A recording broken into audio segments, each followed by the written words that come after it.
Do you remember the launch of Apple Maps back in 2012? If you do, you'll probably remember what an unmitigated disaster it turned out to be. The navigation was inconsistent at best, and landmarks had an annoying habit of being nowhere near where they should have been. We didn't accept that, and so Apple was shooed away, scorned, desperately fixing their mistakes. Why then do we accept the Gregorian calendar? I mean, it's a mess.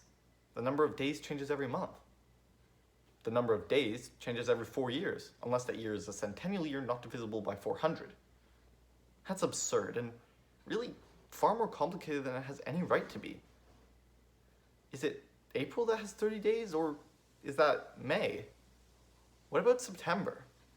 Now, February has 28 days. That one's not hard to remember, but what if it's a leap year?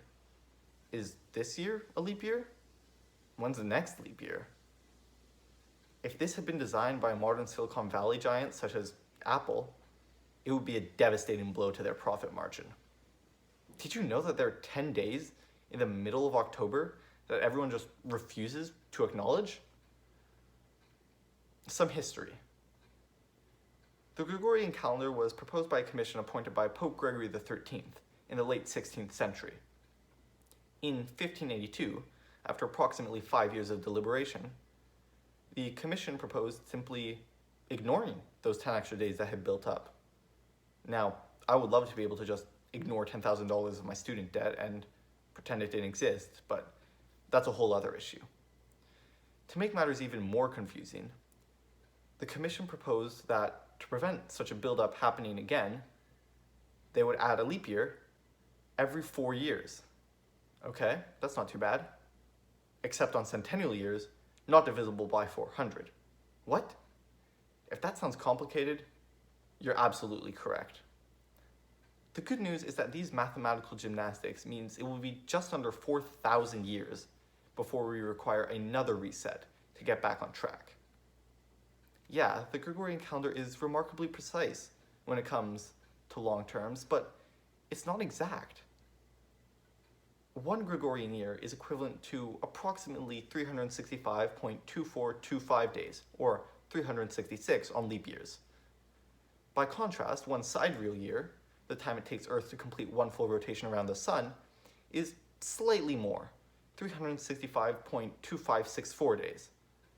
If you're going to be off, even by such a minuscule margin, why not just make it less confusing for everybody else?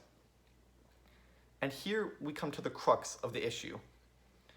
The Gregorian calendar is remarkably precise over long periods of time, but in day-to-day use, it's confusing.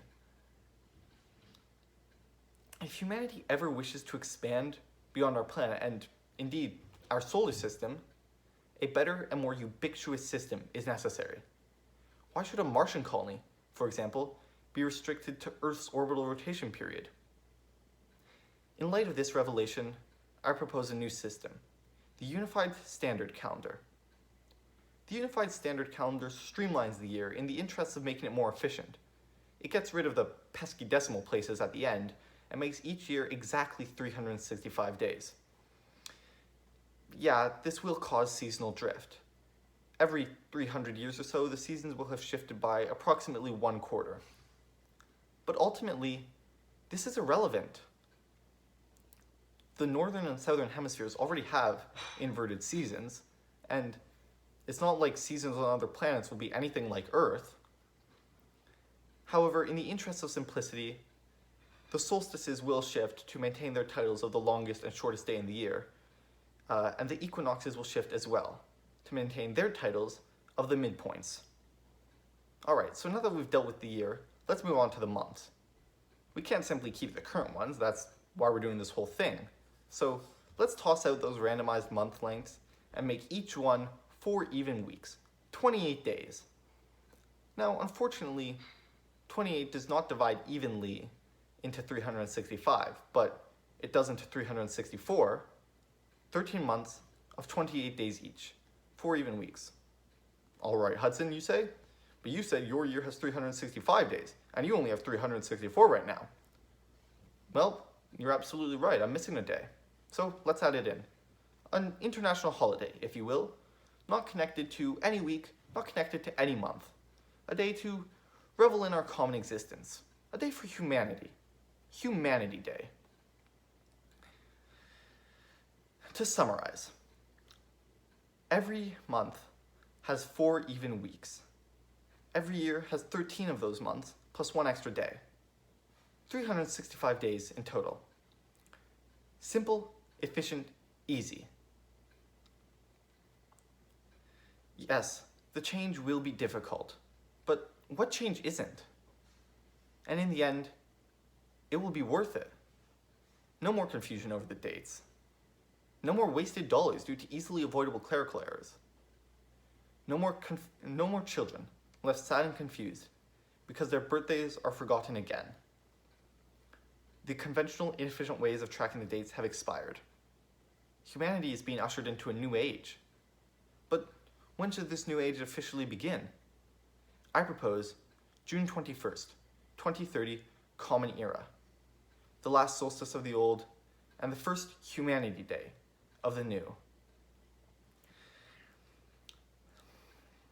No longer will it be June 21st, 2030, Common Era, but instead Humanity Day, Day Zero of the High Era. A high era to symbolize an epoch of progress, of community, of humanity, and of prosperity. An age where reason triumphs over logic, and an age where each person is an equal. Where bias is shed, divisiveness abandoned. An era of exponential social progress and an era of advanced technology. An era where human beings can expand to the stars as one unified people. Where rational hatred is a thing of the past. As a famous Chinese philosopher, Lao Tzu, once said, "The journey of 1,000 miles begins with the first step." So carpe diem, let's seize the day and take this first step together. Thank you.